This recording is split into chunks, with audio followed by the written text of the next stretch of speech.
अरिहंत सिद्ध सूरी उपाध्याय साधु सर्व अर्थ के प्रकाशी मांगलिक उपकारी हैं। तिन्ह को स्वरूप जान रागते भई जो भक्ति काय को नवाए स्तुति को चारी है। धन्य धन्य तिन्हि ते काज सब आज भये कर जोर बार बार वंदना हमारी है। मंगल कल्याण सुख ऐसो हम चाहत हैं। हो मेरी ऐसी दशा जैसी तुम धारी है। हो मेरी ऐसी दशा जैसी तुम धारी है। मंगलमय मंगल करण प्रीत राग विज्ञान नमो ताहि जाते भये अरहंतादि महान। करि मंगल करि हो महा ग्रंथ करण को काज। जाते मिले समाज सब पावे निज पद राज। मिथ्या भाव अभाव ते जो प्रगटे निज भाव। सो जयवंत रहो सदा यही मोक्ष उपाय। ये मोक्ष मार्ग प्रकाशक नामक ग्रंथ, इसके दूसरे अधिकार पर हम चर्चा कर रहे हैं। यहाँ पर जीव को दुख का कारण, जीव दुखी क्यों है, सबसे पहले ये बता रहे हैं। संसार अवस्था का स्वरूप इस अध्याय में बताएंगे। तो जीव दुखी है, और दुखी है तो उसके दुख का कारण क्या है। तो यहाँ कह रहे हैं जीव के दुख का कारण कर्म बंधन है। कर्म बंधन सहित है, इसलिए जीव दुखी है। और ये कर्म बंधन कब से है? ये कर्म बंधन अनादि से है। पहले ये सिद्ध किया कि जीव को कर्म का बंधन है। जीव के दुख का कारण क्या है? जीव का स्वभाव दुखी होना नहीं है। जीव स्वभाव से दुख स्वभावी नहीं है। और ये जो दुखी है, ये दुख होने में, क्योंकि ये दुख है वो विभाव है, और विभाव होता है वो किसी न किसी पदार्थ के निमित्त से होता है। तो ये दुख रूप जो विभाव है उसमें कौन निमित्त है? कि उसमें कर्म बंधन, कर्मों से सहित जीव है, वो कर्म बंधन इस विभाव में दुख रूप होने में निमित्त है। तो सबसे पहले ये कर्म बंधन का निदान किया, यानी दुखी होने का कारण क्या है।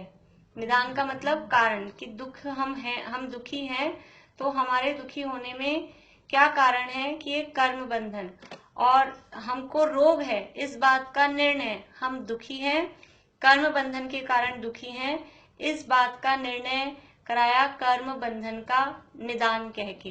ये कर्म बंधन जीव को है। कर्म बंधन सहित जो अवस्था है उसी का नाम संसार अवस्था है। और ये कर्म बंधन कब से है? कि कर्म बंधन अनादि से है।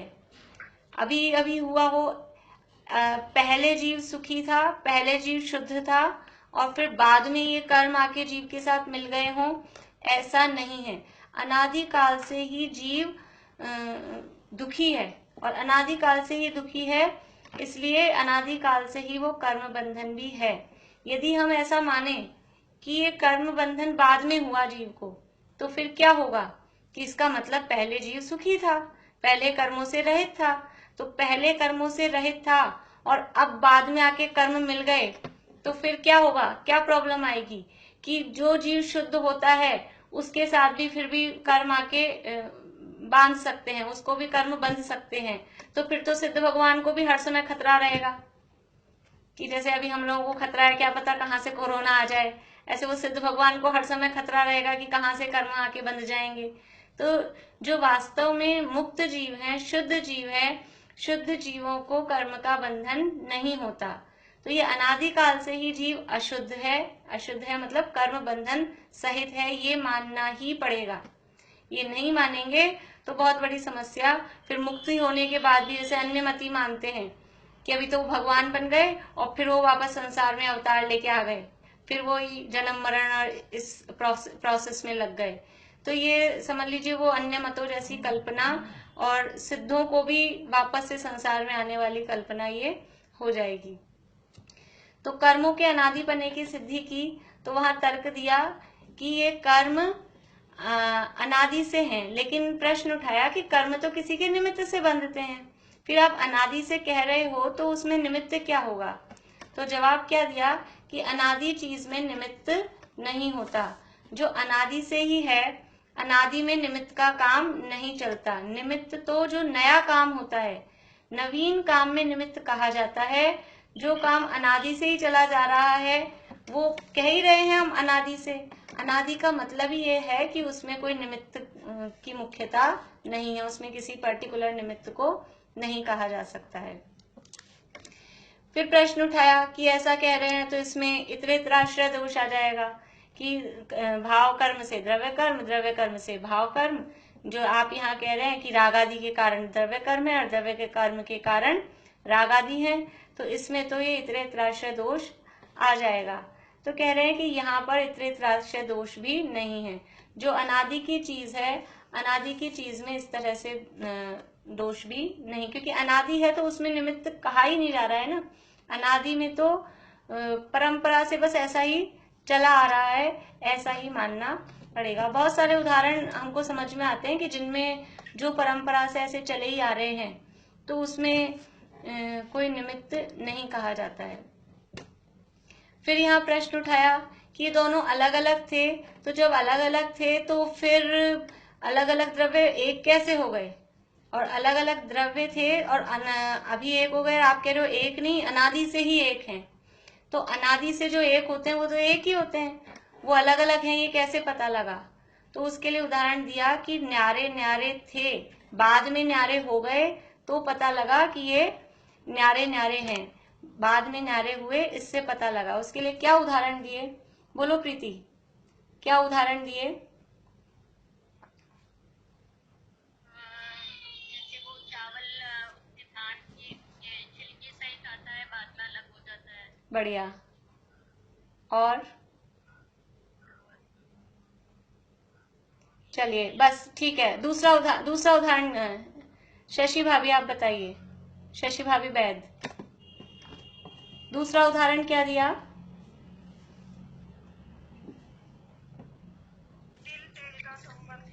हाँ, जैसे तिल में तेल अनादि से मतलब मूल से ही है, शुरू से ही है, वैसे ही जीव और कर्मों का संबंध अनादि से ही है।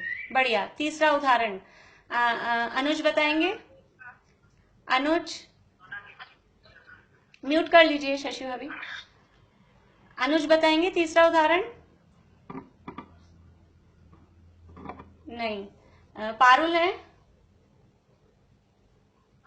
हाँ, आप बताओगे एक और उदाहरण। दूध का सोना, जल दूध, सोना और मिट्टी। बढ़िया बढ़िया। और तेल। हाँ, और चौथा उदाहरण था वो धान का, धान और छिलका। चावल और छिलका।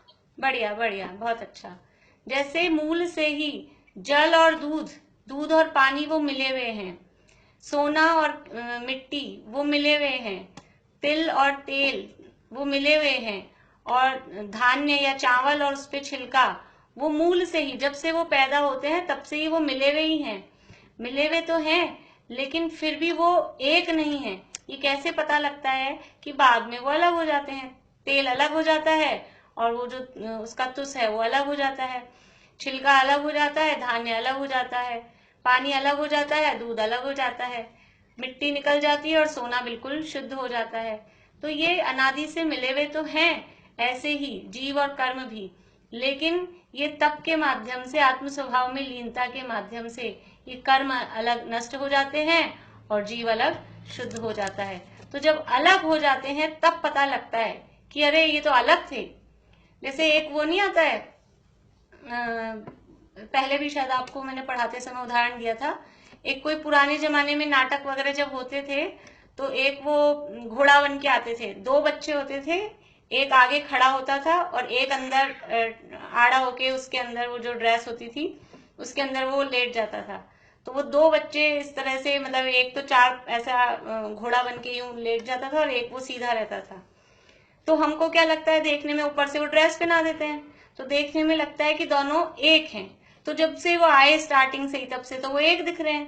फिर कैसे पता लगा कि एक नहीं थे दो थे, कि वो बाद में दोनों अलग अलग हो गए, जब कार्यक्रम पूरा हो गया तो वो दोनों अलग अलग निकल के आए कि हम तो दो थे। तो ऐसे ही ये जीव और कर्म अनादि काल से एक दिखाई दे रहे हैं, लेकिन बाद में अलग हो जाते हैं। उससे पता लगता है कि वास्तव में एक्चुअल में मिले हुए नहीं है। तो अनादि से तो मिले थे, लेकिन जब बाद में अलग हुए तब अनुमान से हमने जान लिया कि ये पहले भी अलग ही थे। जो पहले अलग थे वही बाद में अलग हो सके। इस प्रकार जीव और कर्म का संबंध अनादि है। इतनी बात अपनी हुई थी। अब है पेज नंबर 23 पे। मैं पहले यार भी बता देती हूँ, क्लास तो फिर पूरी हो जाती है। कल मैं आपसे कल की बात भी करनी है कि कल संडे को रखनी है नहीं रखनी, अपन ग्रुप में कर लेंगे वो बात। और जब भी क्लास होगी कल या परसों, तो पहले अध्याय के जिन लोगों ने पढ़ा है पूरा, तो मैं वक्ता के स्वरूप के 5 पॉइंट पूछूंगी। वक्ता के स्वरूप के 5 पॉइंट्स, तो आप लोग तैयार होके आना, वरना पीछे का सब भूलते जाएंगे। केवल 5 पॉइंट्स वक्ता के स्वरूप के। देखिए यहाँ पेज नंबर 23 पे 23, जीव और कर्मों की भिन्नता। वहां जीव द्रव्य तो देखने जानने रूप चेतना गुण का धारक है। अब ये जीव और कर्म दोनों अलग हैं। ये कैसे अलग हैं? तो इनका स्वरूप बता रहे हैं कि जीव द्रव्य तो देखने जानने रूप चेतना गुण का धारक है तथा इंद्रिय गम्य न होने योग्य अमूर्तिक है। कैसा है जीव? देखने जानने रूप चेतना गुण। ये चेतना नाम का एक गुण है और उसके दो रूप हैं। उसके समझ लीजिए उसी की दो अवस्थाएं हैं, एक ज्ञान रूप और एक दर्शन रूप, एक देखने रूप और एक जानने रूप। तो ये देखने जानने रूप चेतना गुण का धारक है तथा इंद्रिय गम्य न होने योग्य अमूर्तिक है। इंद्रियों से पकड़ में नहीं आता है। इंद्रिय गम्य यानी इंद्रियों से पकड़ में नहीं आता है। इंद्रिय गम्य न होने योग्य कैसा है? अमूर्तिक। अमूर्तिक किसे कहते हैं? जो इंद्रियों से पकड़ में नहीं आए, जिसमें स्पर्श रस गंध और वर्ण नहीं पाया जाए। स्पर्श रस गंध वर्ण नहीं पाया जाए ये बोले, या इंद्रियों से पकड़ में नहीं आ रहा ये बोले। इन दोनों में क्या फर्क है?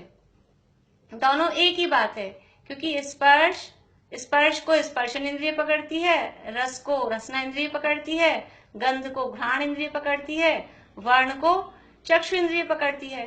तो स्पर्श रस गंध वर्ण जिसमें होगा उसी को ये इंद्रियां पकड़ पाएंगी। जिसमें स्पर्श रस गंध वर्ण होगा ही नहीं, उसको इंद्रियां कैसे पकड़ेंगी? इसलिए क्योंकि आत्मा में स्पर्श रस गंध वर्ण नहीं है, इसलिए कोई भी इंद्रिय आत्मा को पकड़ ही नहीं सकती, क्योंकि इंद्रियां केवल स्पर्श रस गंध वर्ण वाली चीज को ही पकड़ सकती हैं। इसलिए कहा कि इंद्रिय गम्य न होने योग्य अमूर्तिक है। संकोच विस्तार शक्ति सहित असंख्यात प्रदेशी एक द्रव्य है। ये जीव का स्वरूप बता रहे हैं। जीव द्रव्य कैसा है? पहला बताया कि चेतना गुण का धारक है, ज्ञान दर्शन रूप चेतना गुण का धारक है। दूसरी बात अमूर्तिक है, इंद्रिय गम्य नहीं है, अमूर्तिक है। और कैसा है कि संकोच विस्तार शक्ति सहित असंख्यात प्रदेशी एक द्रव्य है। जीव में कैसी शक्ति है? संकोच होने की और विस्तार फैलने की, संकुचित होने की और फैलने की, ऐसी जीव की शक्ति है। और एक्चुअल में साइज कितना है? असंख्यात प्रदेशी। द्रव्य संग्रह में गाथा है 10 नंबर की, वहां जीव का आकार बताया कि जीव का आकार क्या है। तो कहा उस गाथा में, बोलेंगे निशा आंटी?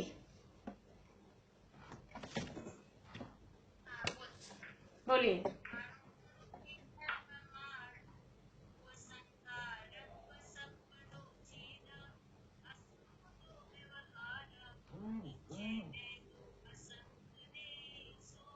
बढ़िया।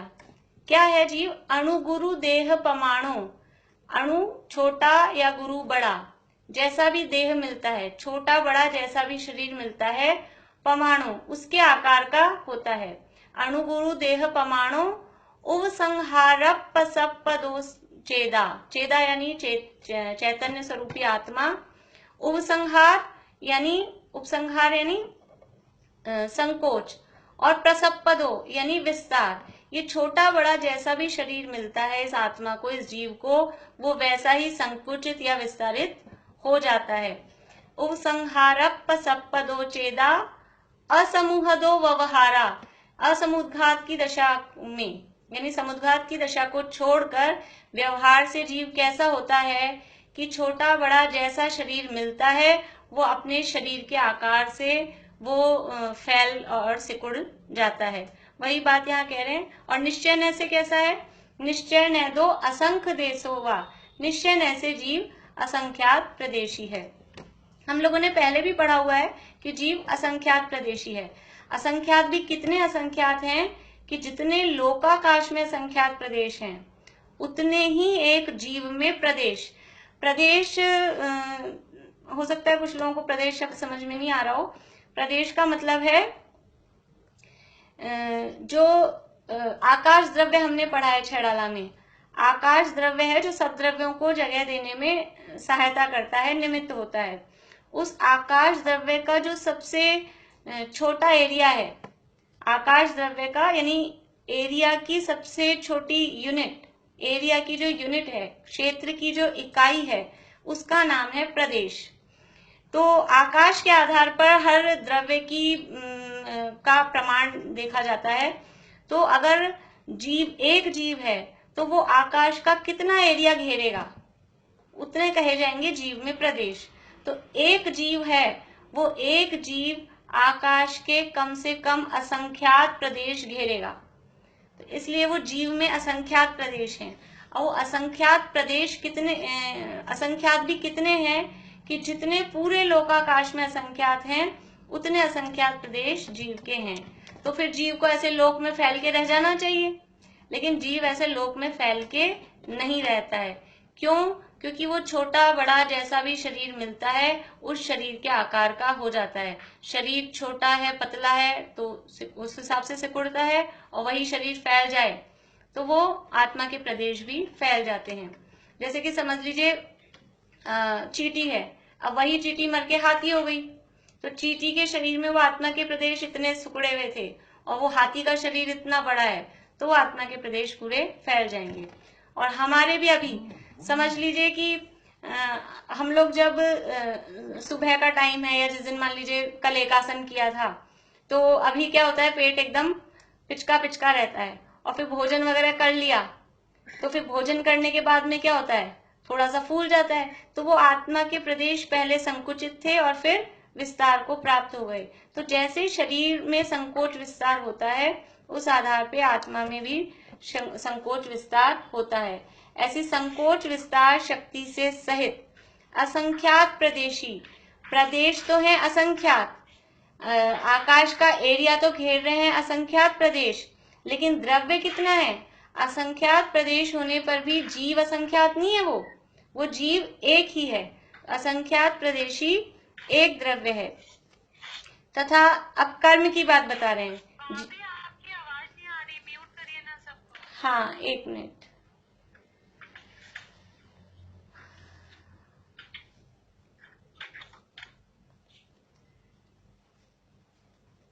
आप लोग थोड़ा अपने आप भी चेक कर लिया करिए, कोई जो लोग बाद में आते हैं ना तो उनका अनम्यूट रह जाता है, तो आप लोग अपने आप ही उसको, वो जो ऐसा स्पीकर जैसा बना होता है उसको दबा दिया करें तो वो म्यूट हो जाएगा। उस पर लाल लाइन आती है, इसका मतलब है बंद है, आपकी आवाज नहीं आएगी, और वो लाल लाइन नहीं आएगी इसका मतलब है आपकी आवाज इधर आएगी, तो वो ध्यान रख लें। देखिए, ये जीव की बात बताई। जीव कैसा है? जीव जानने देखने रूप चेतना गुण का धारक है, इंद्रियगम्य न होने योग्य अमूर्तिक है, और संकोच विस्तार शक्ति सहित असंख्यात प्रदेशी एक द्रव्य है। ये जीव की बात बताई। अब कर्म तथा कर्म है वो कर्म कैसा है, यानी अपन 2 कॉलम बना लें, एक जीव का और एक कर्म का। तो जीव के 3 पॉइंट लिखे, उसके सामने अब कर्म क्या आ रहे हैं। तो जीव तो था जानने देखने वाला चेतना गुण का धारक, और कर्म कैसा है, वह चेतना गुण रहित जड़ है। चैतन्य का अपोजिट क्या होता है, जड़। तो जीव तो है चैतन्य स्वरूपी, ज्ञान दर्शन स्वरूपी, और कर्म कैसे हैं, उनमें ज्ञान दर्शन नहीं है, वो जड़ हैं। फिर जीव कैसा था, इंद्रिय गम्य न होने योग्य अमूर्तिक, और कर्म कैसे हैं, वो कर्म मूर्तिक हैं। मूर्तिक है मतलब वो स्पर्श रस गंध वर्ण सहित हैं, वो इंद्रिय गोचर, यद्यपि इंद्रियों से पकड़ में नहीं आते हैं कर्म, लेकिन फिर भी वो मूर्तिक हैं, वो अवधि ज्ञान और मनःपरय ज्ञान के विषय बन जाते हैं। इसलिए, और अवधि ज्ञान और मनःपरय ज्ञान का विषय कौन सा द्रव्य होता है, अवधि ज्ञान और मनःपरय ज्ञान का विषय कौन सा द्रव्य होता है, बोलिए मनीषा भाभी। मनीषा भाभी,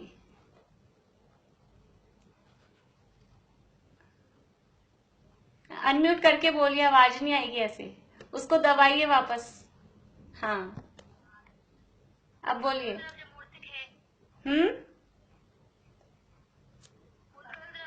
हाँ बहुत बढ़िया।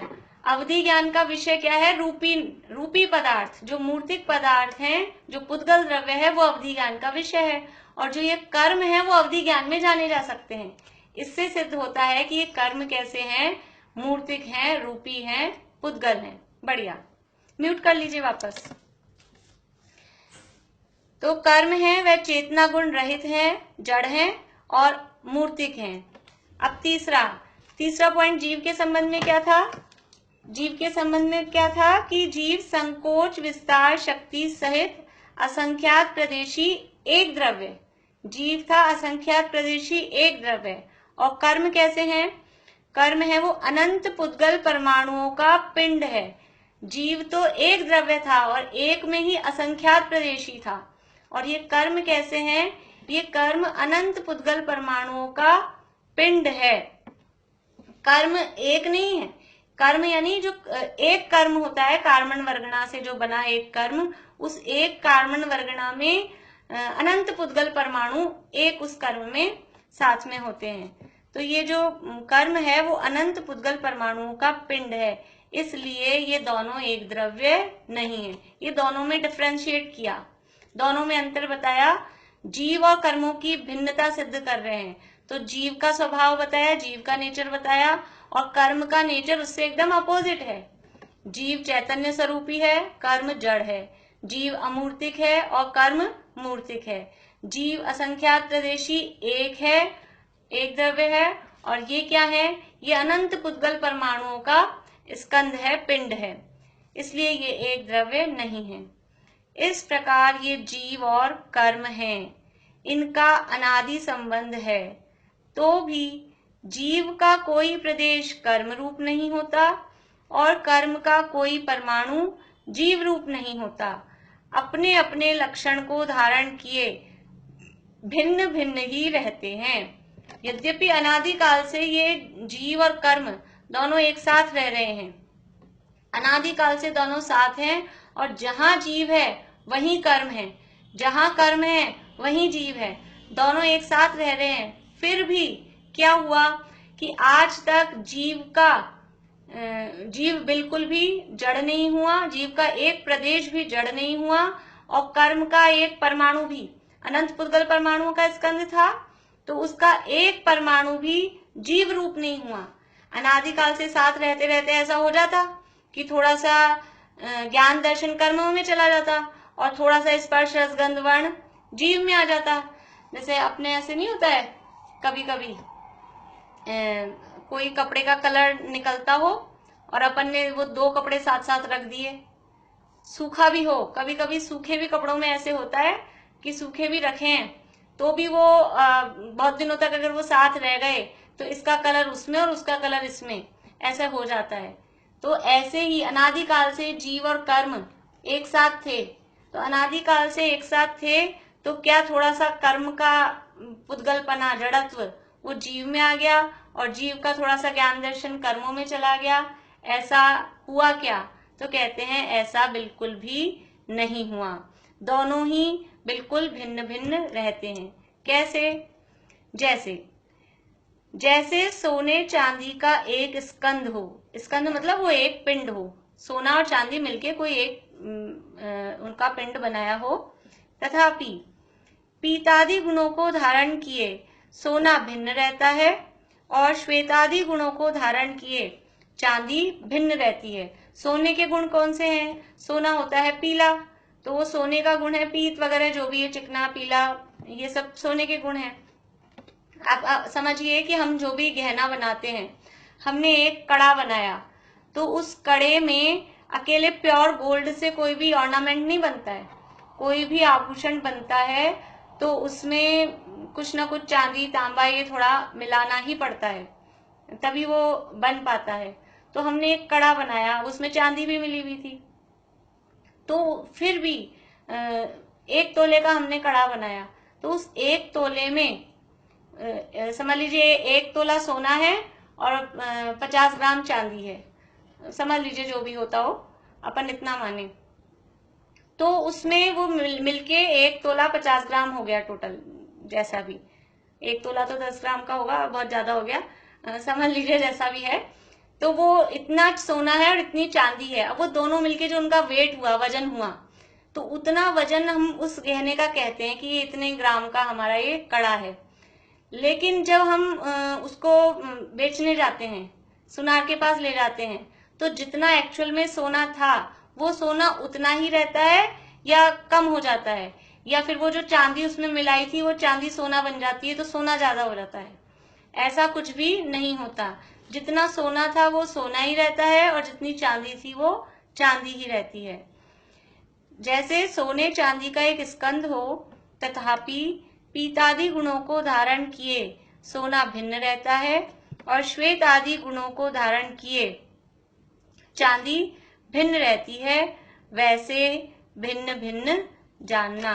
तो जैसे यदि वो साथ भी रह रहे हैं तो भी वो एक नहीं होते, उसी प्रकार देखो, ये तो हम समझ लो जन्म से लेके अभी केवल इस भाव की ही बात करें, इस भाव में भी जन्म से लेके मरण तक ये आत्मा, ये जीव शरीर में रह रहा है और अनादिकाल से शरीर का संयोग बन ही रहा है, शरीर से रहित जीव हुआ ही नहीं है, तो भी कभी भी जीव शरीर रूप यानी पुद्गल रूप और शरीर थोड़ा भी जीव रूप नहीं होता।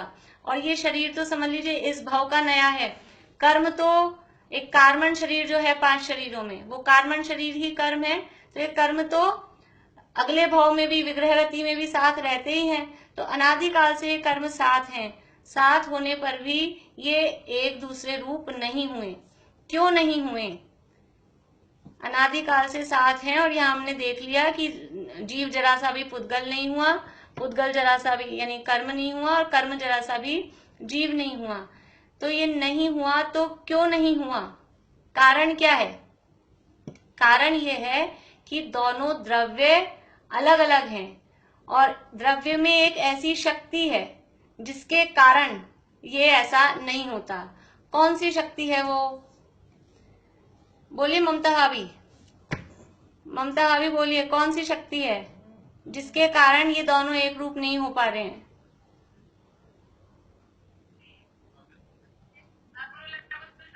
बढ़िया, बहुत अच्छा। अगुरु लघुत्व नाम का एक गुण है, 6 सामान्य गुणों में एक अगुरु लघुत्व नाम का गुण है, जिसका कारण, जिस शक्ति के कारण कभी भी यानी जिस शक्ति के कारण द्रव्य का द्रव्यत्व, द्रव्यपना कायम रहता है। एक द्रव्य दूसरे द्रव्य रूप नहीं होता, एक गुण दूसरे गुण रूप नहीं होता और द्रव्य में रहने वाले अनंत गुण बिखर कर अलग अलग नहीं होते। तो यहाँ हमने ऊपर पहले सिद्ध कर दिया कि जीव है वो तो जीव द्रव्य है और कर्म है वो पुद्गल द्रव्य है, दोनों द्रव्य ही न्यारे न्यारे हैं, कितना ही साथ रहें, लेकिन उनमें जीव में अपना अगुरु लघुत्व गुण है और कर्मों में अपना अगुरु लघुत्व गुण है। तो कर्म जीव रूप नहीं होते हैं और जीव कर्म रूप नहीं होता है, दोनों भिन्न भिन्न ही रहते हैं, वैसे ही भिन्न जानना। किसी को कुछ पूछना है यहाँ तक?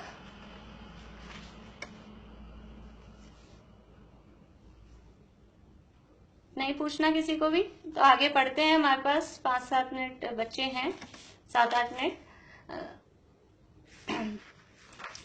कल क्लास रखनी है नहीं रखनी है वो आप लोग मुझे ग्रुप पे बता देना, अभी उसमें समय नहीं खराब करना चाहती हूँ मैं। अभी हम पढ़ते हैं पेज नंबर 24 पे। अमूर्तिक आत्मा से मूर्तिक कर्मों का बंधन किस प्रकार होता है, ये हेडिंग है। अभी पीछे सिद्ध कर दिया, आत्मा है अमूर्तिक और कर्म है मूर्तिक। अमूर्तिक किसे कहते हैं, बोलो पूजा, अमूर्तिक किसे कहते हैं?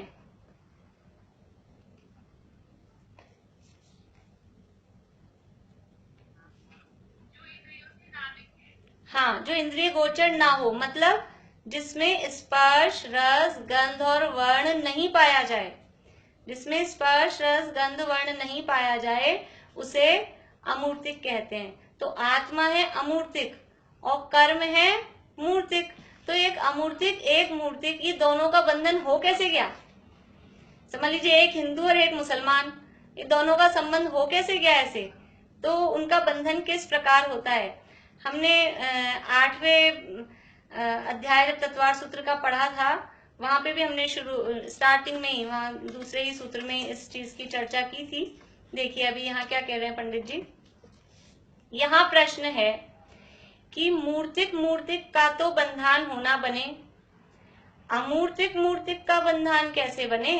भाई दो मूर्तिक पदार्थ हों, उन दोनों का बंधन हो गया है तो ठीक है, सोना भी मूर्तिक है, चांदी भी मूर्तिक है, दोनों मिल गए। दूध भी पुद्गल है, पानी भी पुद्गल है, दोनों मिल गए, वो तो समझ में आता है। लेकिन जीव अमूर्तिक है और कर्म मूर्तिक है, इन दोनों का बंधन कैसे बने? समाधान, जिस प्रकार व्यक्त इंद्रिय गम्य नहीं है, ऐसे सूक्ष्म पुद्गल तथा व्यक्त इंद्रिय गम्य हैं, ऐसे स्थूल पुद्गल उनका बंधन होना मानते हैं। उसी प्रकार जो इंद्रिय गम्य होने योग्य नहीं है, ऐसा अमूर्तिक आत्मा और इंद्रिय गम्य होने योग्य मूर्तिक कर्म, इनका भी बंधन होना मानना। देखिए क्या कह रहे हैं, यहाँ कुछ नई बात कह रहे हैं। हमने जो पढ़ी है वो तो आएगी ही, लेकिन यहाँ कुछ और नई बात कह रहे हैं। जैसे कि कुछ पुद्गल ऐसे होते हैं जो पुद्गल होने पर भी हमारे पकड़ में नहीं आते, और काफी पुद्गल हमारे पकड़ में आते हैं। यानी कुछ पुद्गल इंद्रिय गम्य होते हैं, कुछ पुद्गल इंद्रिय गम्य नहीं होते। तो जो इंद्रिय गम्य नहीं है उन्हें बोलते हैं सूक्ष्म पुद्गल, और जो इंद्रिय गम्य होते हैं वो उन्हें स्थूल पुद्गल। तो जैसे अभी कैसे पता लगेगा, जैसे हमारा ये शरीर है, ये है अभी स्थूल पुद्गल। अब इस शरीर में कल हमारी बात हुई थी, प्रति समय वर्गणाएं, आहार वर्गणाएं प्रति समय आती हैं और प्रति समय निकलती हैं। तो अभी हमें दिख रहा है कि शरीर में कुछ आ रहा है और कुछ निकलता हुआ दिख रहा है। किसी को भी दिख रहा है अपने शरीर में से ऐसा? तो ऐसा तो नहीं दिख रहा, परंतु ये तो शास्त्र की बात है कि हर समय आहार वर्गणाएं बाहर से हम ग्रहण करते हैं। और अकेले आहार वर्गणाएं नहीं, ये कर्म भी प्रति समय ऐसे कारण वर्गणाएं भी तो हम ग्रहण कर रहे हैं। तो किसी को चलते हुए आते हुए दिखते हैं ये वर्गणाएं, भाषा वर्गणा, ये शब्द, ये भी हमें दिखाई नहीं देते। तो जिस प्रकार ये अव्यक्त अमूर्त मतलब इंद्रिय अगोचर स्कंद हैं, ये सूक्ष्म पुद्गल हैं। अब ये जो सूक्ष्म पुद्गल हैं, आहार वर्गणा आदि जो हमें अभी दिखाई नहीं दे रहे, वो आकर इस स्थूल पुद्गल में ये बंध जाते हैं। और हम ये बात मानते हैं कि बाहर से आहार वर्गणाएं आकर, आहार वर्गणाएं भी छोड़े, कितनी बारीक धूल होती है, हमको दिखती ही नहीं है। और फिर शरीर पे बाद में लगता है कि ये मैल कहाँ से आ गया, गंदगी कहाँ से आ गई कपड़ों में, कि हमको दिखता ही नहीं, हमको लगता ही नहीं कि अभी धूल उड़ रही है। तो वो जो सूक्ष्म पुद्गल हैं, वो स्थूल पुद्गलों के साथ आकर उनका बंधन हो जाता है। तो जिस प्रकार हम ऐसा मानते हैं कि जो इंद्रियों से नहीं दिख रहे, ऐसे पुद्गल इंद्रियों से दिखने वाले पुद्गलों के साथ बन जाते हैं, उसी प्रकार जो इंद्रिय गम्य होने योग्य नहीं है, ऐसा अमूर्तिक आत्मा और इंद्रिय गम्य होने योग्य मूर्तिक कर्म। आत्मा है इंद्रिय गम्य नहीं, आत्मा इंद्रिय गम्य नहीं है, अमूर्तिक है, और जो कर्म है वो है इंद्रिय गम्य। तो ऐसे इंद्रिय गम्य होने योग्य नहीं अमूर्तिक आत्मा और इंद्रिय गम्य होने योग्य मूर्तिक कर्म, इनका भी बंधन होना मानना। जैसे दो पुद्गल हों, एक इंद्रिय गम्य हो और एक इंद्रिय गम्य नहीं हो, वो दोनों बंध जाते हैं, वैसे ही आत्मा इंद्रिय गम्य नहीं है और कर्म इंद्रिय गम्य है, फिर भी उनका उसी तरह से उनका बंधन हो जाता है। तथा इस बंधन में कोई किसी को करता तो है नहीं।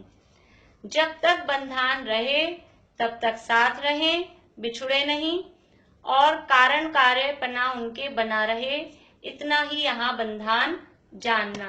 देखो अब वो बंधन किस टाइप का है, वो बंधन जो है वो किस टाइप का है कि कर्मों ने जीव को किया हो या जीव ने कर्मों को किया हो, ऐसे कोई किसी को करता तो है नहीं। जीव ने कर्मणुवर्गणाएं बनाई हो, ऐसा जीव ने कर्मों को बनाया नहीं है और कर्मों ने भी जीव को बनाया नहीं है, तो कोई किसी को करता तो है नहीं। जब तक बंधन रहे तब तक साथ रहे। जैसे समझ लीजिए सोना चांदी वाला उदाहरण है, तो सोने ने चांदी को बनाया है कि चांदी ने सोने को बनाया है, ऐसा तो है नहीं, दोनों अपने अपने कारण से हैं। जब तक उनका बंधन दोनों मिले हुए एक पिंड रूप रहते हैं तब तक रहते हैं, बिछुड़ते नहीं हैं, और वो उनके कारण कार्यपना मतलब निमित्त निमित्त संबंध उनके बना रहता है। इतना ही यहाँ बंधन जानना।